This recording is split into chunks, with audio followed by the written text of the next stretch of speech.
Morning to you. Happy beautiful morning to you. Happy beautiful morning to you. Happy beautiful morning to you. Hello, hello, and hello. Parents, I hope that you are on the line. Hello, hello. I want to talk to you. So, I don't know if you know this or not, but I have a webinar coming up on Thursday at 7 Central Standard Time, and we're going to talk about grades. The title of this live is Grades Are King. Grades are king. King meaning premier, principal, the top, the ruler. And if you read this, you probably were like, nah, that's doing a lot. That's saying too much. Oftentimes we treat grades as king, right? As ruler, as having dominion. But really, it's growth for me. The most important thing is growth. And so I want to spend a few minutes on this live. I know you're busy, so just a few minutes, and I want to talk to you about the relationship between success and grades. Maybe you've heard this before that, and here's who I'm talking to, okay? You are a busy professional parent. You are a high earning executive, high achieving entrepreneur. You're a homeschool mom or dad, and you are really depending on grades to measure success at school. You know what success looks like in the workplace. You may even know what success looks like in sports or extracurricular activities. But when it comes to school success, you are looking at grades, and that is helping you measure whether or not your child is being successful, and honestly, whether or not you're being successful as a parent. And I want you to adopt a new idea of what grades mean. Grades are indicators, they are marks, they are reference points in a standard that, to be honest, you didn't set. The standard of the grade is based on the school system, the program, whoever is the giver of grades typically is the person who sets the standard. And because you're not giving your children grades, um, looking at grades as the ultimate measure of school success it's incorrect. Grades are not king. So I guess that's what this live could have said. Grades are not king, but I wanted to bring you in with that question, like, are grades what we make them out to be? So I love, love, love reading articles on this topic of school success and parent involvement, parent engagement. And Psychology Today has an article called Inverse Relationship Between Grades and Innovation. Now, innovation is creativity, new ways of doing things, ways of solving problems. It is literally what we see in the form of technology and inventions and new strategies, all the goodness that we come up with as humans. It is gauged on the edge of innovation. It's a new thought, it's a new way. And when you follow that path, you come up with innovation. What was I trying to say? Innovation. I think that was innovation and invention. Innovation. Maybe I coined a new word. You come up with innovation. So that's really what we want our children to be able to do, because the world is ever changing. There are always going to be new challenges, new problems. And so we want them to have an innovative mindset. So let me read a little bit of this article, and then I'll jump into what I want to share today.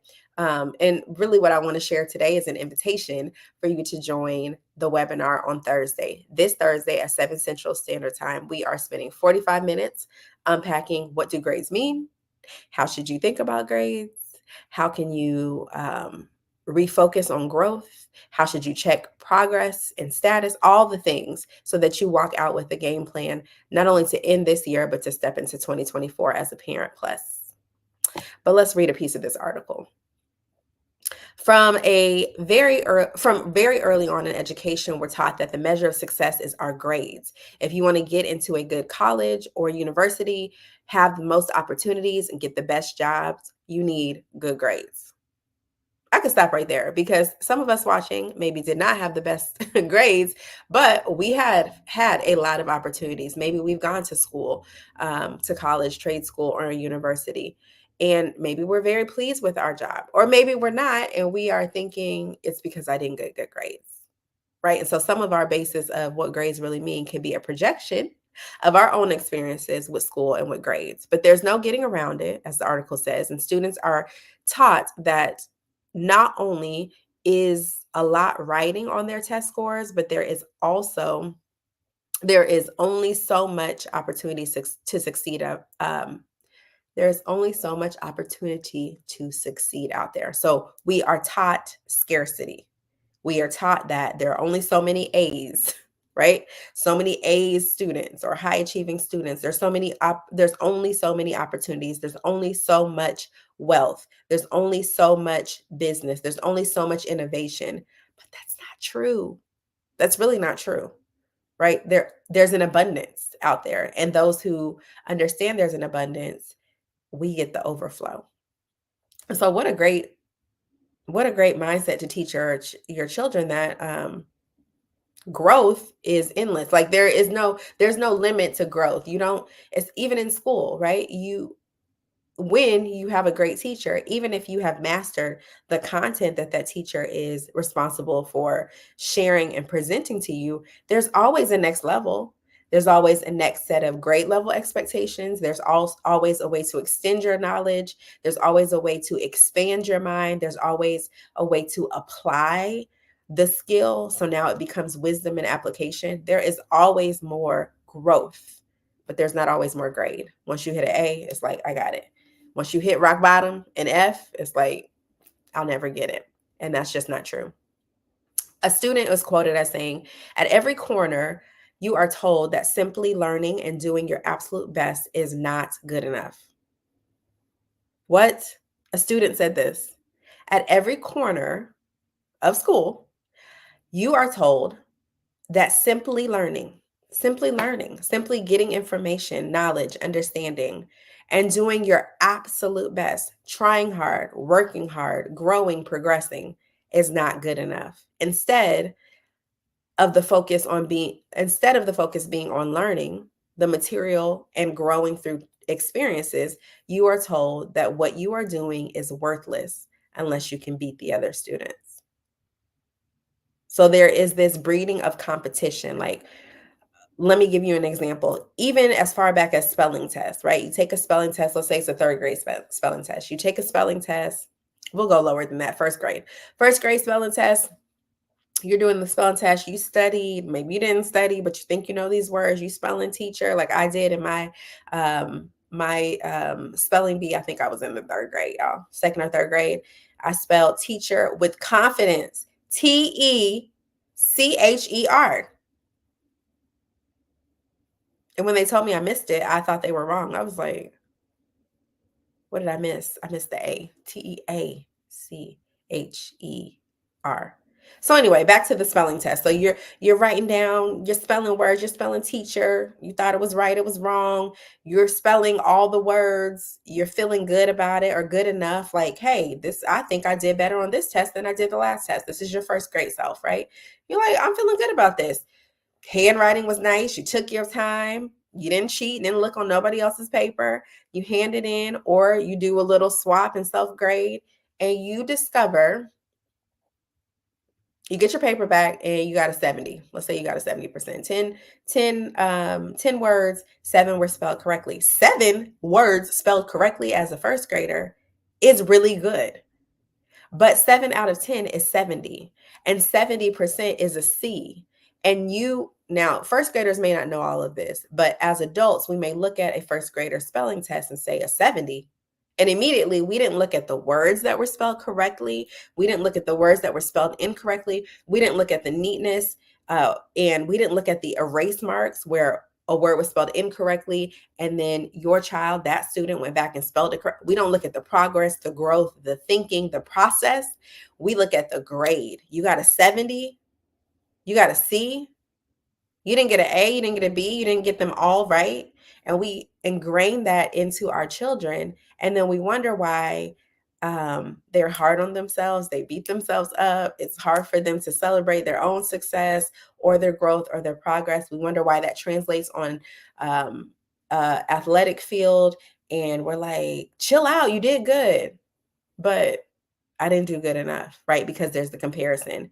And then if you're a student, when you get your score on most assignments, maybe you are introspective and you're like, oh, I wonder what I got right and what I missed, and where's the opportunities for growth, and what did I learn? What can I study for next time? How can I ask my teacher for more practice? What can I do at home with mom and dad? But you probably, right, as a child getting a grade, are looking at, there's one question. You're looking around the room. Everybody got their paper back. What's the one thing you're wondering? Okay, if you're on Facebook with me or if you're watching, what's the one thing that you're wondering? What are you wondering? You are wondering, what grade did you get? How many you missed? What you got right? What was the answer to number 5? I missed it. Like, you are wanting to know how you compare to others. And that is not the goal or purpose of learning. That is not the purpose of grades, but that's how we have minimized it. I'm going to read this last block of text. Students are more stressed out about their grades than ever before, buying into the sense of competition that begins with ranked grade lists in middle school and continues to the honor roll in high school and the dean's list in university. This competition for top rank, based on apparently objective measures. Remember, I said depends on the grader. So is it really objective? Is designed to encourage students to work hard and help us to measure the potential of our best and brightest. It is supposed to tell us who are the best and the brightest. But are grades really the right measure of success for school? Are they?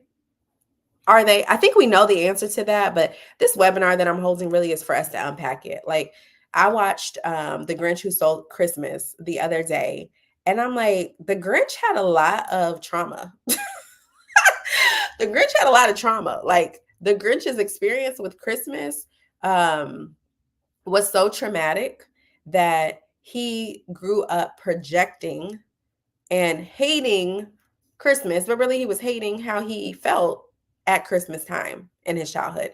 And how many of us as parents are like, man, I never got straight A's, or I did get straight A's, right? Or I remember how it felt to get an assignment back that I worked really hard on, and it was a C, a D, an F. Like, I have experiences related to grades. I'm gonna tell you about one. And I have a healthy relationship with grades. Yes, I love to see an A.